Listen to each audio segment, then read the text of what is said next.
तो ये जो आप देख रहे हो इसका बॉटनिकल नाम है एगैरिकस, जिसको हम कॉमनली मशरूम कहते हैं। तो अगर आप देखोगे जो ये मशरूम है ये किंगडम फंजे को बिलोंग करता है। किंगडम फंजे में एक सब ग्रुप आता है बेसिडियोमाइसिटीज। तो ये बेसिडियोमाइसिटीज सब ग्रुप को बिलोंग करता है। क्यों? क्योंकि जो ये स्पोर्स बनाता है जिससे ये प्रोपगेट कर पाता है, उन स्पोर्स को कहा जाता है बेसिडियोस्पोर्स या basidiospores, whatever you pronounce. तो अगर आप देखिए ये जो ये फंगस है ये एक सैप्रोफाइट है। सैप्रोफाइट का मतलब ये होता है ये अपना जो नरिशमेंट है, अपना जो फूड है या न्यूट्रिएंट्स हासिल करता है फ्रॉम डेड ऑर्गेनिक मैटर। ठीक, सड़ी हुई चीज़ों से ये अपना न्यूट्रिएंट्स हासिल करता है। आप देखते हो इसमें कोई क्लोरोफिल प्रेजेंट नहीं है, इट इज़ नॉन ग्रीन, तो इसलिए हम इसको कहते हैं इट इज़ एक्लोरोफाइलस। एक्लोरोफाइलस मीन्स क्लोरोफिल इसमें एब्सेंट होता है। सो क्लोरोफिल एब्सेंट होने की वजह से इट इज़ नॉन ग्रीन, और क्लोरोफिल ना होने की वजह से ये फोटोसिंथेसिस भी नहीं कर पाता है। तो जिसकी वजह से जो इसको फूड चाहिए, न्यूट्रिएंट चाहिए, नरिशमेंट चाहिए, वो ये हासिल करता है फ्रॉम एक्सटर्नल सोर्स, और वो एक्सटर्नल सोर्स होता है डेड ऑर्गेनिक मैटर या ऑर्गेनिक रिमेन्स। तो अगर आप इस एगैरिकस या इस मशरूम को देखेंगे, इसमें आपको दो पार्ट्स क्लियरली विजिबल होंगे। क्लियरली दो पार्ट्स इसमें डिस्टिंग्विश आपको होंगे। This the upper umbrella like part, और इसका जो ये लोअर पार्ट है सिलेंड्रिकल पार्ट, जिस पे मैंने अपनी फिंगर रखी है। तो दो पार्ट्स है, अपर अम्ब्रेला लाइक और लोअर सिलेंड्रिकल पार्ट।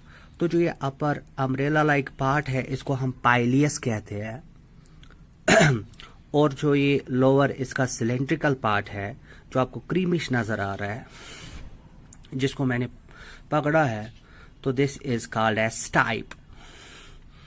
इसको हम स्टाइप कहते हैं। तो यहां देख लीजिए, this is the pileus and ये इसका स्टाइप है, लोअर पार्ट इसका। अगर आप ये अम्ब्रेला शेप्ड पार्ट को देखोगे, इसमें आपको दो सरफेसेस नजर आते हैं।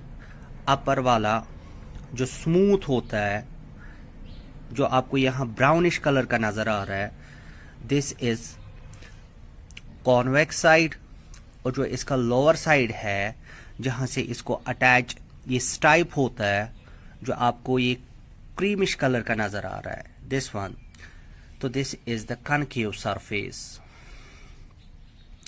ठीक, इसमें आपको ये रिजेस नजर आ रहे हैं, रफनेस नजर आती है, खुरदुरापन, अप्स एंड डाउन्स नजर आ रहे हैं, तो इनको हम गिल्स भी कह सकते हैं। ठीक, तो ये मेरे हाथ में अगर आप देखेंगे ये पाइलियस है इस मशरूम का, और पाइलियस का जो अपर पार्ट है ये वाला स्मूथ जो कन्वेक्स होता है, और जो इसका लोअर पार्ट होता है जो अंदर की तरफ दसा होता है, इसको हम कनकेव सरफेस भी कह सकते हैं। और ये इसका स्टाइप है, सिलेंड्रिकल पार्ट।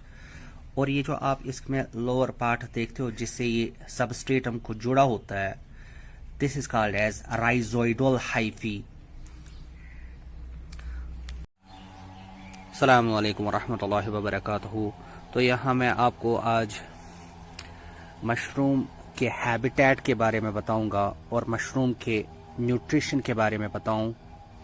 तो जो ये मशरूम है जिसका साइंटिफिक नेम या बॉटनिकल नेम एगैरिकस है, ये उन जगहों पे, उन प्लेसेस पे एबंडेंटली बहुत तादाद में पाए जाते हैं जहां अच्छी खासी क्वांटिटी में ऑर्गेनिक मैटर होगा, डिकेइंग मैटर होगा, और जहां डैम्पनेस भी होगी और जहाँ अच्छा खासा टेम्परेचर भी होगा। तो यहाँ हमें एक और किस्म का एगैरिकस, एक और किस्म का मशरूम मिला है। तो देख लीजिए, इसमें आपको क्लियरली इसके पार्ट्स डिस्टिंग्विश होंगे, आइडेंटिफाई होंगे। तो मैं उठाने की कोशिश कर रहा हूं। देखिए, तो आप देख रहे हो ये जो ये हेमिस्फेरिकल पार्ट है, और इसमें आप देख रहे हो ये सिलेंड्रिकल पार्ट इसका है, जिसको नाम दिया जाता है स्टाइप।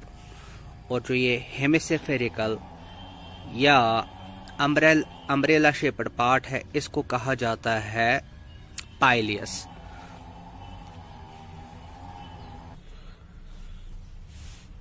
तो ये जो इस एगैरिकस का, इस मशरूम का अपर पार्ट है, तो इसमें आप देख रहे हो क्लियरली ये रिजेस जैसे है, अप्स एंड डाउन्स है।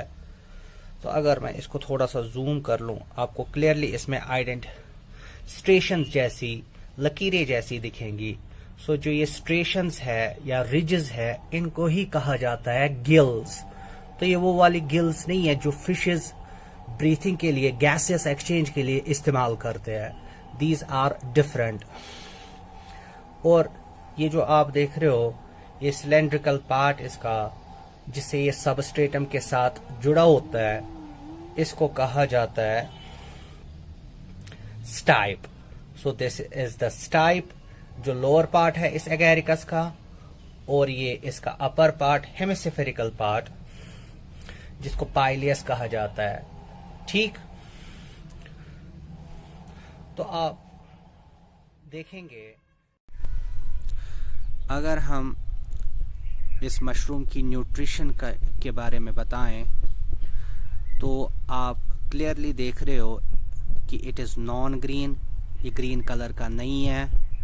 वो इस वजह से क्योंकि इसकी जो सेल्स है उसमें क्लोरोफिल प्रेजेंट नहीं होता, उसमें क्लोरोप्लास्ट्स नहीं होते हैं। ठीक, तो क्लोरोफिल ना होने की वजह से हम एक टर्म यूज़ करते हैं, वो है एक्लोरोफाइलस। तो एगैरिकस जो है वो एक्लोरोफाइलस होते हैं, नॉन ग्रीन होते हैं, दे लैक क्लोरोफिल। तो क्लोरोफिल ना होने की वजह से ये फोटोसिंथेसिस नहीं कर पाते हैं, यम छन हेकान फोटोसिंथेसिस करित किहिन। तो मेटाबॉलिज्म के लिए इनको तो नरिशमेंट चाहिए, न्यूट्रिएंट्स चाहिए। तो वो न्यूट्रिएंट्स या वो फूड जो इनको चाहिए डिफरेंट लाइफ प्रोसेसेस को परफॉर्म करने के लिए, वो ये हासिल करते हैं फ्रॉम एक्सटर्नल सोर्स। और वो एक्सटर्नल सोर्स हो सकता है ऑर्गेनिक रिमेन या ऑर्गेनिक मैटर, या आप सिंपल वर्ड्स में कह सकते हो डिकेइंग मैटर। तो आपको ये भी मालूम होगा, जो लिविंग बीइंग या जो organisms dead decaying organic matter से अपना खाना हासिल करते हैं, तो उनको सैप्रोफाइट्स कहा जाता है।